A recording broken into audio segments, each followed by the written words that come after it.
అస్సలాము అలైకుం. ఈరోజు కడపలో కాంగ్రెస్ పార్టీ అసెంబ్లీ కార్యాలయం ఉదయాన్నే ప్రారంభించాం. ప్రచారం మొదలుపెట్టాం.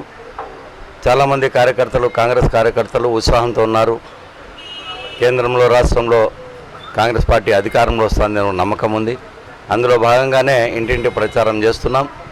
ఈరోజు ఉదయం తర్వాత వీరాస్వామి మండి వీధి, పాలంపాపయ్య వీధి, ఈ ప్రాంతాలని ఉదయం ప్రచారం చేయడం జరిగింది. ఆ తర్వాత ఇప్పుడు సాయంత్రం వైవి స్ట్రీట్ ప్రాంతం 29వ డివిజన్లో ఈ ప్రచార కార్యక్రమం జరుగుతుంది. ముఖ్యంగా ప్రజల్లో స్పందన చూస్తున్నాం.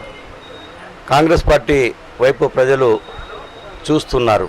ఎందుకంటే 2014లో మోడీ ప్రభుత్వం వచ్చినప్పుడు మోడీ ఆ రోజు మాట్లాడిన మోసగారి మాటలను నమ్మి ఆ రోజు బీజేపీకి ఓట్లు వేయడం జరిగింది. అయితే మోడీ చేసిన మోసానికి ఒకటే ఒక నిదర్శనం చెప్తున్నా.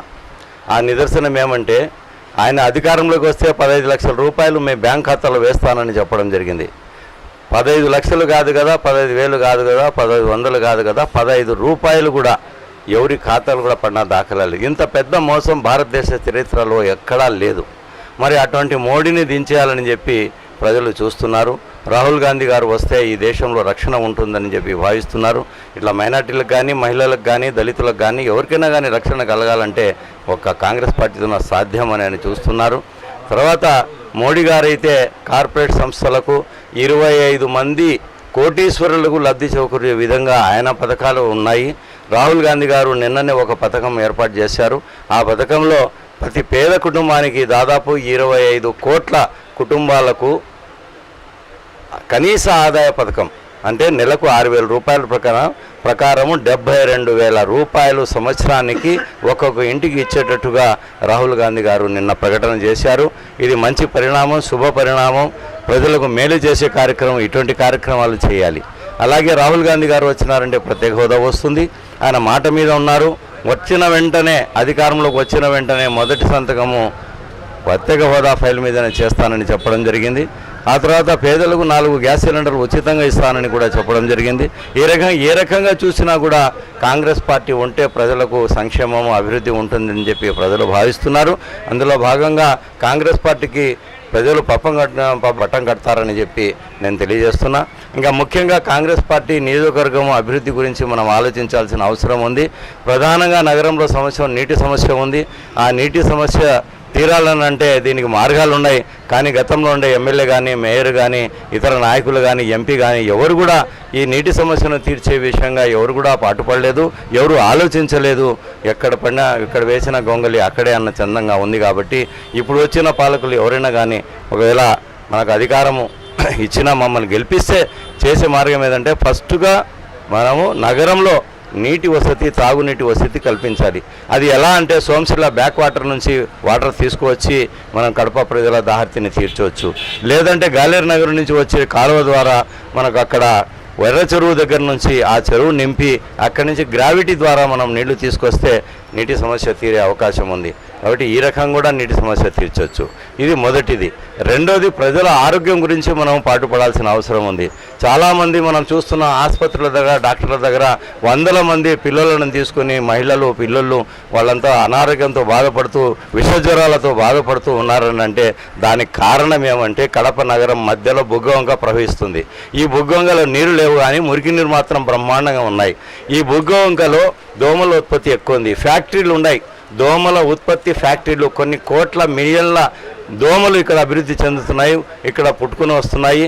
వీటిని అరికట్టాల్సిన బాధ్యత ఉంది. ఈ దోమల వల్లనే ఈ రోగాలన్నీ వస్తున్నాయి, ఈ దోమల వల్లనే జ్వరాలన్నీ వస్తున్నాయి. వీటిని అరికట్టితే ప్రజలకు, కడప నగర ప్రజలకు ఆరోగ్యాన్ని చేకూర్చున్నట్టు అవుతుంది. కాబట్టి ముందు బుగ్గవంకలో ఉండే ఆ మురికి వేస్తూ ఉండే వ్యర్థాలను వేయకుండా చూడాల్సిన బాధ్యత నియోజకవర్గ ఉండిన శాసనసభ్యులకు కానీ, నాయకులు కానీ ఉంటుంది. ఖచ్చితంగా మన అధికారంలో, కేంద్రంలో, రాష్ట్రంలో అధికారంలోకి వస్తే ఈ 2 విషయాల మీద దృష్టి పెడతామని చెప్పి వసిలా టీవీ ద్వారా ప్రజలకు నేను తెలియజేస్తూ, కాంగ్రెస్ పార్టీ ప్రజల పార్టీ, పేదల పార్టీ, కాంగ్రెస్ పార్టీకి ఓటేసి గెలిపించాలని చెప్పి అందరికీ నేను నమస్కరిస్తూ సెలవు తీసుకుంటున్నాను. అస్సలాము అలైకుం.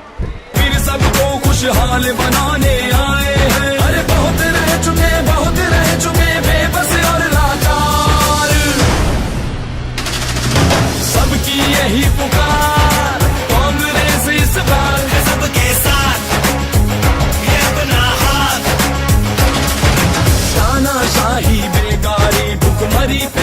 लगाएंगे, मजबूरों मजदूर किसानों में विश्वास जगाएंगे। बहू बेटियां माँ बहनों को हम सम्मान दिलाएंगे, बच्चे बूढ़े नौजवानों ने भरी है ये हुंकार, सबकी यही पुकार। DCC మాజీ అధ్యక్షులైనటువంటి మా అన్నయ్య గారు నజీర్ అహ్మద్ గారు, రాష్ట్ర ప్రధాన కార్యదర్శి అయినటువంటి మా అన్నయ్య గారు మా కడప నియోజకవర్గానికి అసెంబ్లీ అభ్యర్థిగా పోటీ చేస్తున్నారు. మేమందరం కూడా ఈరోజు అడ్వాన్స్గా మేము ఆయనకు మా సేవాదళ తరఫున సెలవు కప్పి ఆయనకు స్వీటుగా తినిపడం జరిగింది. మేమందరం కూడా ఒక సైనికుల్లాగా మొత్తం కార్యకర్తలమంతా ఆయన వెనకముడి ఉండి ఆయన గెలుపు కోసం మేము కృషి చేస్తామని, ఏది ఏమైనా పూర్వక కార్యకర్తలందరినీ కలుపుకొని ఆయన గెలుపుకు అత్యధిక మెజార్టీగా గెలుపు కోసం ప్రయత్నం చేసి ముందుకు వెళ్తామని, దాంట్లో సందేహం ఏమాత్రం లేదని కూడా తెలియజేసుకుంటున్నాం. ఎందుకంటే ఆయన చాలా విశ్వాసపాత్రుడు, తర్వాత అన్ని విధాలుగా ఓపిక సహనము విశ్వాసపాత్రుడు. కాబట్టి ప్రతి ఒక్క ఓటరుగా ఈరోజు ఆయనకు ఎక్కడ పోయినా కూడా నీరాజం పలుకుతూ ఉన్నారు. ఎందుకంటే ఒక హజ్జుకు పోయినట్టు అయినటువంటి ఆయన ఒక మంచి మనిషి. ఇలాంటి వ్యక్తికి మేము ఓటేస్తే మాకు భవిష్యత్తులో ఏమైనా కూడా సాయం చేయగలరనేటువంటి ఆశ ప్రజలందరిలో కూడా ఉంది. కాబట్టి మేము ఎటువంటి పరిస్థితుల్లో మేము ఆయన గెలుపు కోసం మేమందరం కూడా కృషి చేసి అత్యధిక మెజారిటీతో గెలిపిస్తామని మీకు తెలియజేసుకుంటున్నాం.